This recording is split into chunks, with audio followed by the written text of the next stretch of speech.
ଆମାଜନରେ ଜିନିଷ ବିକ୍ରି କରିବା ବେଳେ ଦୁଇଟି ମୁଖ୍ୟ ଉପାୟ ଅଛି ଗ୍ରାହକଙ୍କ ପାଖକୁ ଜିନିଷ ପହଞ୍ଚାଇବା ପାଇଁ। ତେବେ ଆସନ୍ତୁ ଏହି ଦୁଇଟି ମଡେଲ ବିଷୟରେ ଜାଣିବା ଯାହାକି ପ୍ରତ୍ୟେକ ବିକ୍ରେତାଙ୍କ ବ୍ୟବସାୟ ପାଇଁ ବହୁତ ଗୁରୁତ୍ୱପୂର୍ଣ୍ଣ। नमस्कार आज मॉड्यूल 4 रो लेसन 4 रे आमे एफडीए आउ इजी शिप विषय कथा हेबा। जने विक्रेता हिसाब रे निज व्यवसाय पाई केउटा बेसी भलो तेबे चालंतु एही प्रश्नर उत्तर खोजिबा। ठीक अछि चालंतु आरंभ करिबा। सभा प्रथमे आसंतु एहार मूल कथाटाकू बुझिबा। एही एफबीए एवं इजी शिप प्रकृत रे कोन आउ एगुडिको केमिति काम करे। प्रथमे आसुची एफबीए जहार पूरा ना हैला फुलफिल्ड बाय अमेजन। एमिति भावंतु जे एहा एक ऑल इनक्लूसिव पैकेज परी आपण केवल निज जिनिसकू अमेजन रो वेयरहाउस को पठाई दियंती आउ तापरे बाकी सबु काम अमेजन संभाळे। जिनिस रखिबा पैक करिबा पठाइबा एपरिकी कस्टमर सर्विस आउ रिटर्न्स मध्य सेमाने ही देखंती।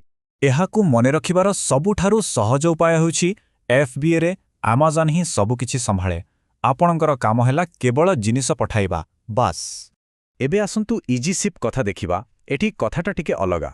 इजी शिप रे आपण निज जिनिसकू निज पाखरे ही स्टोर करंती आउ ऑर्डर आसिले निजे ही पैक करंती।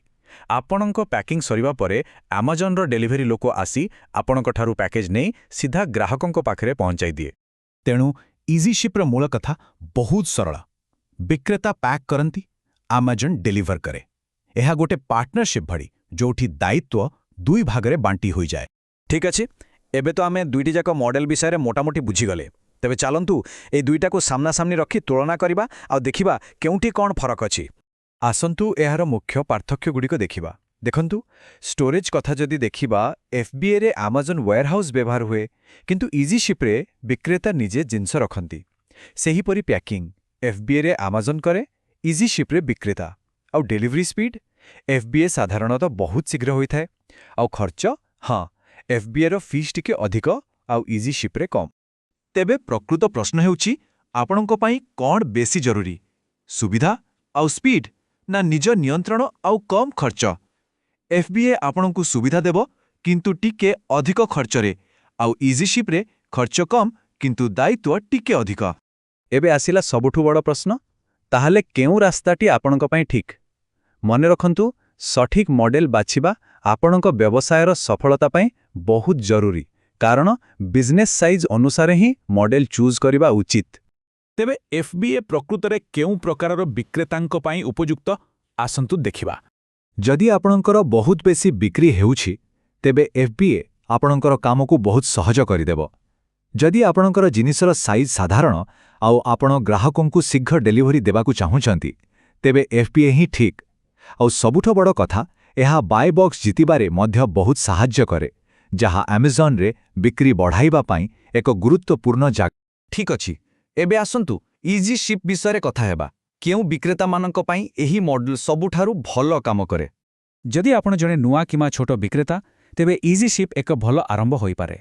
जियो माने हाथ तियाडी जिनिस किमा भांगी जिवार संभावना थिबा जिनिस बिक्री करंती सेमानंक पाई निजे पैकिंग करिवाटा भलो। आउ जदि आपणक पाखरे जिनिस कम अछि किमा आपण खर्च कम करिवाकू चाहुचंती तेबे इजी शिप आपणक पाई एकदम ठीक।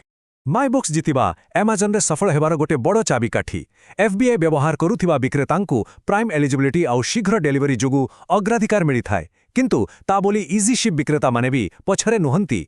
जदि आपणकर दाम ठीक अछि सेलर रेटिंग भलो अछि आउ आपण समय रे जिंस पठाउछंती तेबे आपणने बाय बॉक्स जिति पारिबे। एबे आमे आमर शेष विभागकू आसी जायछे जोठी आमे किछि साधारण भूल विषय रे कथा हेबा जाहाकू आपण एडाइबा उचित। एही चारोटी भूल प्रति टिके ध्यान दियंतु। जदि आपणकर बिक्री कम अछि तेबे एफबीए बाछिबा द्वारा खर्च बढ़ी पारे। एफबीए रो स्टोरेज फीस को केबे भी अणदेखा करंतु नाही कारण एहा धीरे धीरे बहुत बढ़ी जाए। इजी शिप व्यवहार करुथिले खराब पैकेजिंग आपणको ना खराब करि पारे आउ सबुटु जरूरी जिनिस पठाइबारे केबे भी डेरी करंतु नाही। एहा आपणको रेटिंग को खराब करि देबो। तेणु मन रखंतु सठिक फुलफिलमेंट मॉडल बाछिबा केवल आपणकर बिक्री बढ़ाए नाही एहा आपणकू मानसिक शांति मध्य दिए कारण राइट फुलफिलमेंट रो अर्थ हेउछि भलो बिक्री आउ कम चिंता। आशा करूछु एफबीए एवं इजी शिप उपरे एई आलोचना आपणको व्यवसाय पई ठीक निष्पत्ति नेबारे निश्चय सहाय्य करिवो। आमर परवर्ती लेसन रे आमे अमेजन एडवर्टाइजिंग विषय रे शिखिबा। से पर्यंत हैप्पी सेलिंग।